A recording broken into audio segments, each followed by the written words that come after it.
जय श्री कृष्णा, जय श्री राधे। आज मैं आपको इस वीडियो के माध्यम से एक दिव्य ज्ञान पर प्रकाश डाल रहा हूँ। यद्यपि आप सबको पता है कि इस बार हमारे दिवाली महोत्सव जो 5 दिवसीय हैं वो खट दिवसीय हो गया है। खट कहते हैं संस्कृत में 6 दिवसीय। 6 दिवसीय कौन से ग्रहण काल आ गया, तो ग्रहण का भी पुण्य का लाभ आप लोगों ने लिया होगा, अवश्य लेंगे, नहीं लिया है तो। अब मैं आज बता रहा हूँ यम द्वितीया, भाई द्योज। ये यम द्वितीया अनादि काल से चला रहा है। ये सर्वविदित है कि भगवान श्री सूर्य की पुत्री हमारी यमुना महारानी है, जो भगवान कृष्ण के अष्टपट रानियों में से एक है। यमराज की छोटी बहन है। शनि भी यमराज के पुत्र हैं, यानी यमराज के भाई हैं, शनि पुत्र हैं। ये पूरा परिवार है, इसके बारे में फिर कभी चर्चा करेंगे। अभी मैं ये बता रहा हूँ यम द्वितीया का क्या महत्व है हमारे शास्त्रों में। यम द्वितीया के दिन क्या करना चाहिए भाई और बहनों को। यम द्वितीया कब पड़ रही है, 2022 को। इन तीनों बिंदुओं पर मैं आपको विस्तार पूर्वक प्रकाश डालने जा रहा हूँ। इससे पूर्व मैं चाहता हूँ कि हमारे चैनल आचार्य जयंत कटारा को आप ज़्यादा से ज़्यादा बढ़ाएँ। बहुत ज़्यादा हमें खुशी हो रही है कि आप लोग बड़े अपना रहे हैं, और इस अपनाने से हमें उत्साह का वर्धन हो रहा है। यदि आप नए हैं तो ज़रूर लाइक करें और सब्सक्राइब भी करें, बेल आइकॉन भी दबाएं, और ज़रूर से ज़रूर अपने बंधु बांधवों में इसको शेयर करें। तो पहला मैं बिंदु बता रहा हूँ कि 2022 में जो हमारी भाई द्वितीया है, यम द्वितीया है, भाई द्योज है, जो भाइयों का तिलक होने का टाइम है, वो आपका आता है इस बार आपके लिए 26 तारीख को अन्नकूट प्रसादी के साथ साथ आरंभ होगा। कुछ भाई बहन दूर रह करके जो सेकंड मत मैंने बताया है कि 27 तारीख को 12 बजे से पहले भी इस पर्व को मना सकते हैं, लेकिन अति उत्तम होगा कि आप इसको 26 को मनाएं।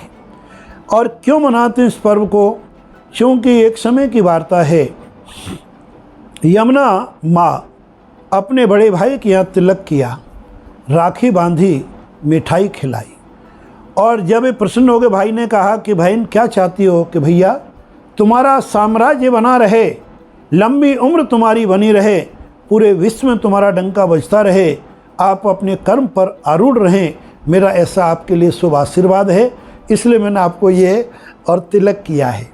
यमराज जी प्रसन्न हो गए, बोले बहन मांग ले, क्या मांगना है। बहन यमुना जी तो यमुना यमदूतन टारत हैं, इसलिए तो इनका यमुना जी का नाम रखा है कि यमुना यमदूतन टारत हैं, भव तारत है श्री राधिका रानी। ये सभी रूप एक हैं। ये भागवत में हम आपको मार्ग व्याख्यान करते रहते हैं। तो माँ हमारी कालिंदी यमुना जी ने बड़े गंभीर पूर्वक कहा, भाई आप मुझे तो दोगे और आपका हमारा ये संवाद जो है ये अल्प हो जाएगा। मैं ऐसा चाहती हूँ कि आप मुझे ऐसा कुछ दें जो पूरा विश्व याद रखे और उसका फल विधान पूर्वक पूरे विश्व को प्राप्त हो। आने वाली अनेक पीढ़ियाँ नहीं, अनेक युग युगांतर तक, कल्प कल्पांतर तक चले। यमराज जी और भी प्रसन्न हो कि बहन ऐसा क्या मांगना चाहती हो, कि भैया तुम ऐसा मुझे दो कि आज के दिन कोई भी बहन अपने भाई के लिए अमंगल कामना से तिलक लगाए, मिठाई खिलाए, तो आप उसकी रक्षा करोगे 3 प्रकार से। पहला, अपने दरबार में नहीं बुलाओगे। दूसरा, कि उसकी दीर्घायु आरोग्यता का वचन दो, समृद्धि का वचन दो। और तीसरा, यदि आज भाई बहन हाथ पकड़कर मेरे अंदर यानी यमुना में डुबकी लगाएं, तो उनका जीवन अनंत गुना सुखी तो हो ही, कभी यमराज के पास आने का आपको आज्ञा ना हो। यमराज जी प्रसन्न हो गए और तीनों ही वचन उन्होंने कालिंदी माँ यमुना को दे दिए। तब से हमारे धार्मिक त्यौहार अखंड रूप से चला आ रहा है।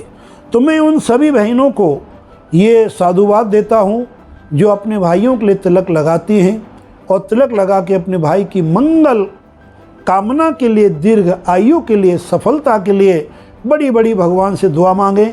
यमराज यमुना जी के संवाद को स्मरण करें, तो आपके भाई अखंड आयु वाले, लंबी आयु वाले और समृद्धशाली बनेंगे।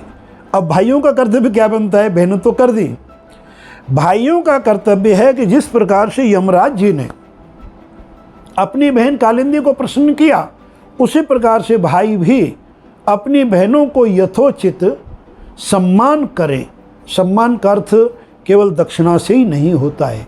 हृदय से उनका अभिनंदन करें, हृदय से उनकी भावनाओं को पहचानें। जो सामर्थ्य आपने प्रभु ने आपको दे रखी है, उस सामर्थ्य के अनुसार बहन को संतुष्टिजनक दक्षिणा, उपहार आदि प्रदान करें और इस त्यौहार को बड़े धूमधाम से मनाएं। अंत में इस त्यौहार की अन्य जो भी चीज़ें हैं, कहानियाँ सभी बहन सुनती हैं। कहानी सुनने के बाद भाई को तिलक लगाती हैं और तिलक लगा के स्वयं भोजन करती हैं। लेकिन अगर शरीर की क्षमता किसी बहन की नहीं है, वृद्ध हो चुकी हैं, बीमारियों से जुड़ी हुई हैं, किसी कारण से अगर मुहूर्त में विलम्ब हो रहा है, तो मैं ऐसा कहता हूं कि फलाहार या दुग्ध आहार लेकर के कहानी सुन सकती हैं। अपनी शरीर की शक्ति का ध्यान रखें। वेदों का पहला वचन है, मैं अपने आप नहीं कह रहा हूँ, कि शरीर रक्षा खलु धर्म साधनम। प्रत्येक व्रत और प्रत्येक त्योहारों के बारे में मैं आपको हमेशा से कहता हूँ कि अपनी शरीर की शक्ति का, अपने शरीर के स्वास्थ्य का ध्यान रखते हुए अपन नियम व्रत आदि धारण करें। भागवत में स्पष्ट लिखा है, नोपकाशम परमान्यम कथा विघ्न करो यथा। उस उपवास का त्याग कर दो जिसमें कथा सुनने में तुम विघ्न आती है। जैसे आप बहुत समय तक भूखे रहेंगे, आप अनकॉन्शियस हो सकते हैं, शुगर लो हो सकती है, चक्कर आ सकते हैं, घबराहट हो सकती है। तो अल्पाहार या फलाहार या व्रत का फल भोजन जिसमें आपकी अंतरात्मा मानती है, वो लेकर के भी सब पूजाएँ की जा सकती हैं। अतः अपने शरीर को उतना तपाएं, उतना कष्ट दें जितना कि उसके अंदर सहन करने की शक्ति है। यही हमारा साइंटिफिक रीजन का, वेदों का, शास्त्रों का सबका निचोड़ है, सबका प्रमाण है। आज की वीडियो इतना ही। बंधु बांधवों, जय बहन जी, जय श्री राधे, जय श्री कृष्ण।